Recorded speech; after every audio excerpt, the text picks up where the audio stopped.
Hello everyone. In today's video, I'm going to talk about the most commonly asked questions at Whole Foods, and I actually prepared two sheets here, which I'm going to go through next with some sample questions and tips and tricks, and why not also some sample answers for you to consider in your prep. First, I would like to highlight that I took this list based on questions from both Glassdoor as well as some other sources. When I say other sources, you should know that Whole Foods has a set of leadership principles that's actually quite close to Amazon's, and their hiring, or I should say their screening process that using behavioral interviews is quite similar. This is why I felt it made sense to shoot this video for you. So without further ado, let's just get straight into this list. So the first and most commonly asked question there would be, unsurprisingly, your elevator pitch. Tell me about yourself. Now, I believe the key ingredient I want you to notice here is how the question gets asked. What's your experience in retail, or do you have any experience? Okay, or tell us about your last job. These are super similar questions, which if you're not careful during the interview, if you don't listen carefully during the interview, you wouldn't know that it's actually the same thing. Okay, so when you prepare your elevator pitch, that's usually a well-formed answer. Okay, so when they ask you, tell us about your last job, you should give your elevator pitch. And of course, maybe you would focus more on your last job, but still you could also include other highlights if you want. Okay, your idea is to play on your success stories and your strength. Okay, and just one more note here. Where do you see yourself in the next 5 years? It's also some of you have reported getting us this question, which is something wise to think of as well, because this is usually music to HR's ears during the interview. So that's why it's a good idea to prepare. Now, some of the worst answers I've ever heard of elevator pitches were also the most generic ones. I'm a well-respected leader with 15 years of experience, and if you ask my boss, they would always say I'm a dependable, I'm a high-performing individual, and if you would hire me in 6 months, I'm going to be your top-performing employee.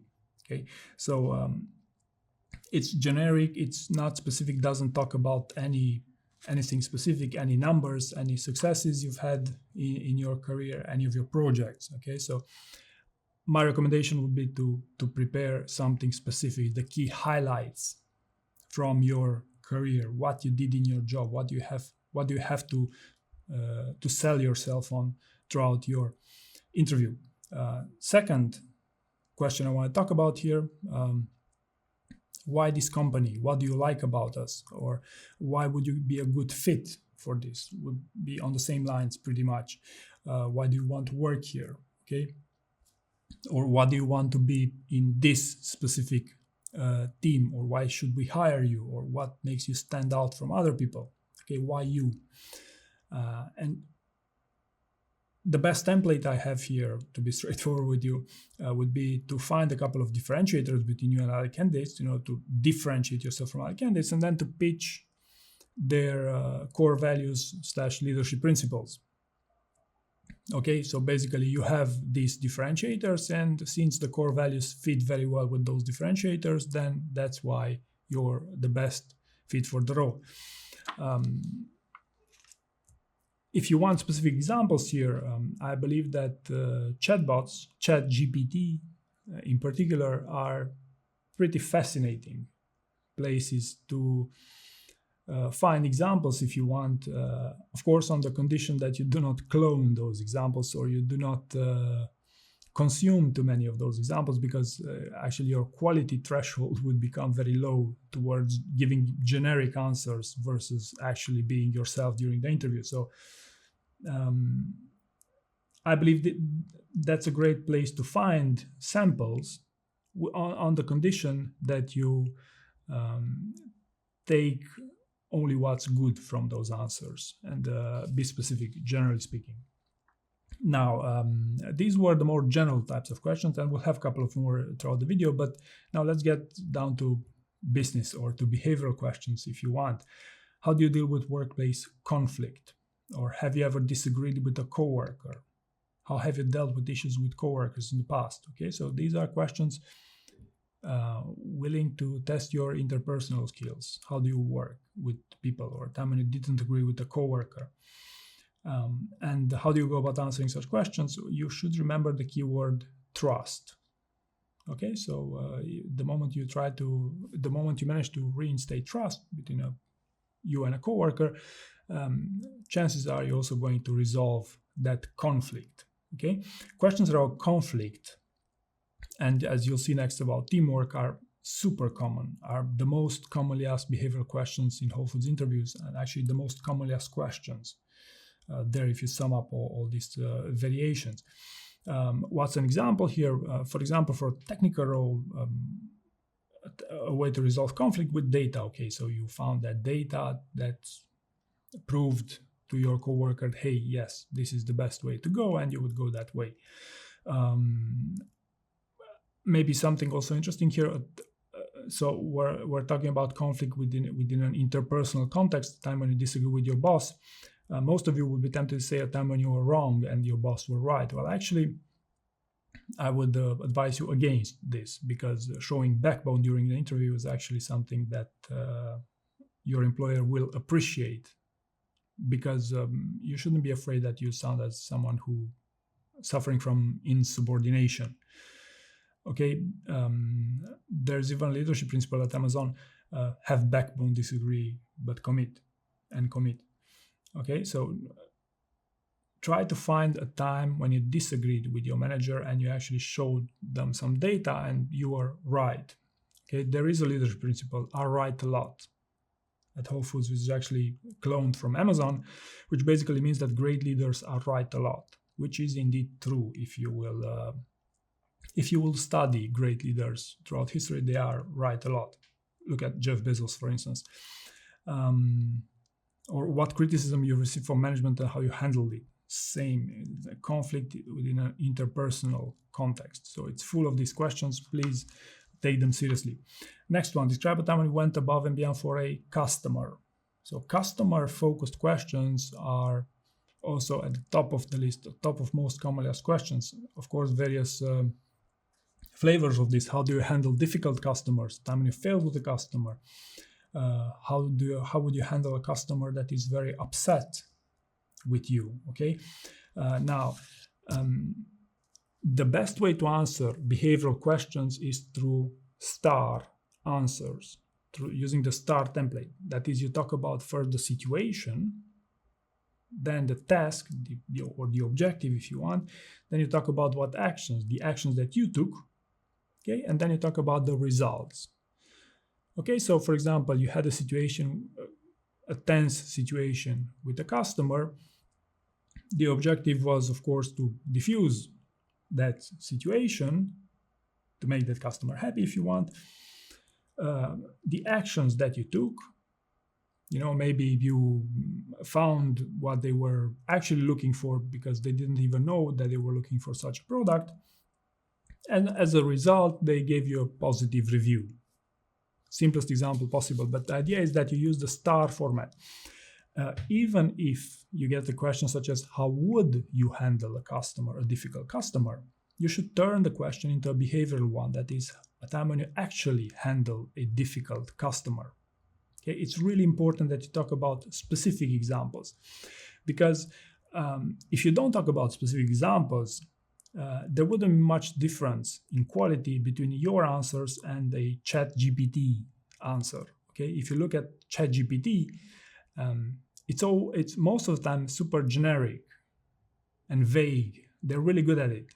That's why they give convincing answers, because they're usually not too specific. So that's how you differentiate it. That's how you give your best answer, with specific situations that you've been through. Okay, don't make things up. Don't make examples up. Don't take examples from ChatGPT. Try to find examples from your own experience and eventually enrich them with various bits from other sources, such as myself. Okay, try to use some numbers here if you want. Try to develop more if you usually during behavioral interviews, it will be appreciated if you can give longer answers, because it's generally interpreted because you prepared better for the interview. Okay, so long it's in a star format, and of course, some requires some communication skills, but star format is important. This is the main takeaway here, and of course, questions around customer. Okay, next one: how do you contribute to the team? Okay, some teamwork. How do you inspire others on your team? What time you diffuse the conflict inside your team? Can you give an example when you were a team leader, or how do you work with others? Okay, so there's also a leadership principle here talking about teamwork, and the reason why I say this is because usually those leadership principles are mirrored from Amazon, with a few exceptions, and this is one of them. So Amazon doesn't have a leadership principle about teams in specifically. So this is why it's really important. Something specific to this company. It means they put a lot of emphasis on working in teams, and you should think, what are your best examples of working? What are your best achievements working in teams? And by the way, it could be resolving a conflict with a coworker, which I just talked about. Okay, so resolving a conflict, perfectly fine. So no problem if you mix these two, if on the condition that's your best story to use during that interview. I've been told that these questions around teamwork are also quite popular in the assessment that they give to some roles as a pre-screening or as a screening for some roles to prepare for the actual interview. So even if it's an assessment, there will be such questions, and you will be screened on teamwork. Okay, I'll talk about this also a bit later. Next, this is a pretty random question, but it's a very common one. What's your availability, or if you could work on weekends? It's super popular, or at least on Glassdoor they say it's around 50 times out of. It's very common, and my recommendation would simply be to be upfront of this and to understand the expectations from this role are usually to work hard. Okay, so that's how you balance. Your availability with remuneration, with pay. Okay, so you should know that these are the types of companies who expect you to work hard.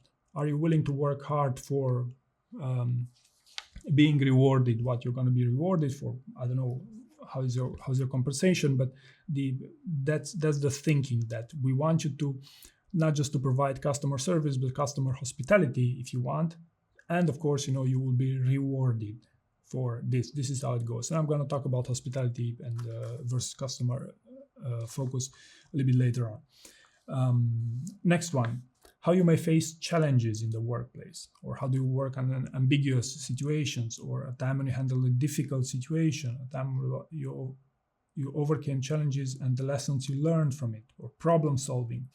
So you see, conflict, problem solving they can be linked. You could basically use the same stories here if you want. The key thing is that you use your best stories and you think about what is the best story to sell yourself on for a difficult situation you manage. For example, 75% of a project you found you got stuck, and you had to get creative to find a way to get unstuck and deliver something on time. Okay, all sorts of challenges depending what type of role you're applying for. Okay, if you're working directly with a customer, then you would most likely talk about the challenge with the customer, which you eventually resolve successfully. Okay, if you're applying for an executive role, you could, and communication is a strength of yours, then you could even pitch a time a challenge story with a failure, a time when you failed a challenge, but through the lessons that you learned from that challenge. Okay, similarly, working in a team, when you failed something in a team and the lessons you learned. But again, these are complex things, so I wouldn't get too complex for the purpose of a video talking about the most commonly asked questions at this company. A time when you overcame adversity, or how do you deal with stress? Okay, so how do you deal with stress? This sounds a pretty open-ended question, Well, the challenge is that you answer it with a specific situation when you handle stress successfully. These are the best answers, okay? With metrics, if you want, with numbers. Next, what are your strengths and weaknesses? Okay, so a pretty common standard interview question, but particularly commonly asked at this company. I was a bit surprised that it's that commonly asked about this, and it comes, of course, in many flavors. What's your genius, or what separates you from others, or what was my biggest thing I needed to improve? Okay, so would you answer this with your weakness? So you should correlate. You should really understand why are they asking you these questions, so you can eventually give the best answer. Name 3 of your strengths and 3 of your weaknesses, or what is your one thing that is good about you but they irritate people you work with. Okay, so quite interesting. Or 3 strengths and 3 weaknesses. Okay. Now, what's interesting advice here? Your strengths should be what you prepare also for your elevator pitch and what you should prepare to sell yourself on throughout the interview. A common mistake people do with their strength is to take the strength directly from the job description. When in reality, these job descriptions nowadays are nothing more than marketing manifestos. They're basically cloning a previous job description into a new one because they knew that one worked and they liked it. They usually like that one, so why not use it for next jobs? But the role doesn't have to be the same thing, okay? So don't read too much between the lines of job descriptions, even if they're well made. But again, try to find the strengths that actually you would want to sell yourself on during the interview, even if they're generic, even if you say, hey, I handle stress well, because there's plenty of stress related questions, as we've seen, plenty of conflict related questions, or time management. What do you think is key? What do you think would work well? And first and foremost, what you're good at. Okay. When it comes to your weakness, the most commonly used weakness for the past decade is public speaking. Okay. It's not a disqualifier. I didn't hear of people getting disqualified for using public speaking as a weakness, but yeah, it's not the best, but still it works. And by the way, the way you pitch it is that it's public speaking is your weakness, but you attended Toastmasters and things are getting better. Okay, so again, with a specific story if you can. Right, next one. Do you know Whole Foods core values? Or what's your favorite core value? Or what are your values? Which, of course, if you know their core values, you could relate to quite nicely. Okay, what differentiates Whole Foods from other grocery stores? Or core value that speaks to you the most? Or anyway, these types of questions, super commonly asked, and you could win a few easy points here if you pay a bit of attention. And why not even prepare a cheat sheet during the interview? You could take it with you or ask them if you could use it. I've never heard of anyone getting refused to use a cheat sheet during a face-to-face interview. You could note them down. You could note down your stories there, and it will help you, at least morally, during the interview, because you're sure you're only going to use your best stories and your best content, and you'll remember their core values as well. So core values also an interesting one. Next one, describe a time when you had many tasks to complete for the day. How did you prepare? Or given 3 tasks to complete, how will you complete them? How do you prioritize? Okay, so anything interesting here? How do you handle multitasking would be another one that you should give a good thought in my opinion. Now, some of the best answers I know about how do you prioritize are people who have used and still use frameworks to prioritization techniques, if you want. Now, for the purpose of a job interview with Whole Foods, I'm not sure if you should go that far, except maybe if you're applying for a PM role, or if you can think of a specific time and use a framework quite successfully. But again, these are the best possible answers. Probably a simplest framework here would be to put the customer first always. When you have to do helping a customer and a colleague, then always go with the customer, of course, because you are customer obsessed, to talk about in Amazon terms here. But prioritization is also a super commonly asked question in these interviews. and it goes, if you think about it, it goes hand in hand with conflict. There was a conflicting situation in which you had to prioritize. Right. I also talk about this a little bit later on this topic. Next one, what's your favorite product at Whole Foods? What do you like best about us as a company? Okay. Again, a commonly asked question, which I believe if you prepare for in advance, you would score a few extra points, a few extra easy points. Next, are you okay with working in a fast-paced environment? Or how do you work under fast-paced environment? Or what does sense of urgency mean to you? Okay, speed. Okay, so Whole Foods has a leadership principle of speed, bias for action, if you want. I'm not sure if that's how Amazon call it. So if they do put emphasis around this in the leadership principle, it means they care about this. So if they care about this, you must prepare about a time when you work in a fast-paced environment. And if you think about it, it goes hand in hand with prioritization as well. Okay, and if you remember, when I talked about prioritization, I talked about prioritization frameworks. That's the best answer I've ever heard. Well, same thing here. If you want, in a context of speed, to make a prioritization, one example would be from Jeff Bezos, who talks about type 1 and type 2 decisions, meaning that type 1, for example, are the non-reversible ones. For example, a wisdom tooth extraction, it's an irreversible, you cannot get it back. And type 2 decisions, which are reversible.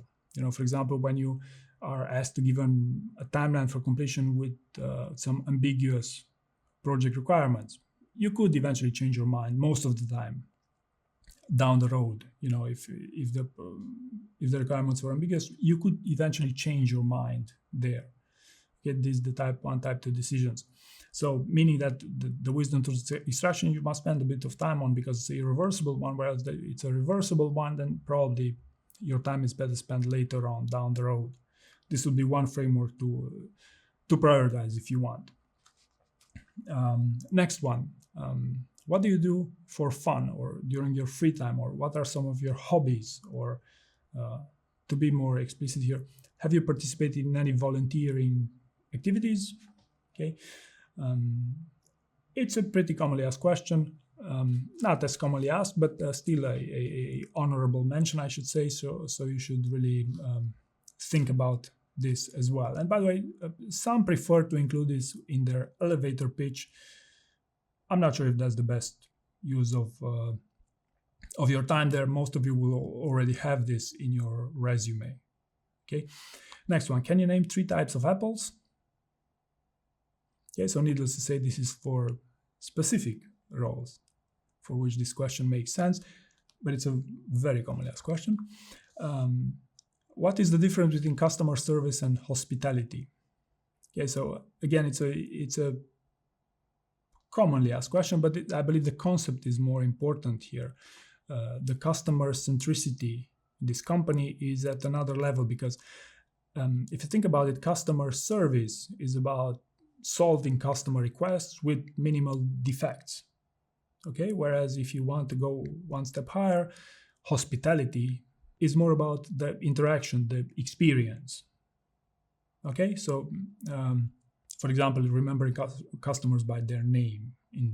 I'm not sure if that's a thing there, but in other industries, it's a thing, especially with luxury service. So you should know that there is difference between customer service and hospitality, in case you didn't already, and eventually pitch this with an example of your own specific time when you went above and beyond for a customer. I believe this makes sense. It's an important topic to focus on. Next one, if you see a coworker doing something that they shouldn't, what do you do? Work ethics. Okay, what would you do if you saw a team member violating policy? Okay, so there are key roles for which this question, these types of question makes a ton of sense. So around violating policy violations or work ethics, I believe in general. So if this question makes sense to you, please take it seriously. Tell me about the time when you failed. Okay, so this is a whole different type of question, which is actually linked with pretty much any question. Okay, because a time when you failed with the customer, a time when you failed to prioritize, a time when you failed to deliver, a time when you failed in a conflict. Okay, so it could be a failure of anything. but it could also be an open-ended question. And the best way to go about answering questions around failure is to think about a time when you learned when the learning was key from that failure. Okay, the reason why someone would ask you about the failure is because they want to see what you learned from that experience, and you must think about a specific experience with actual impact. Okay, they want to see that you prepared something for them for this interview.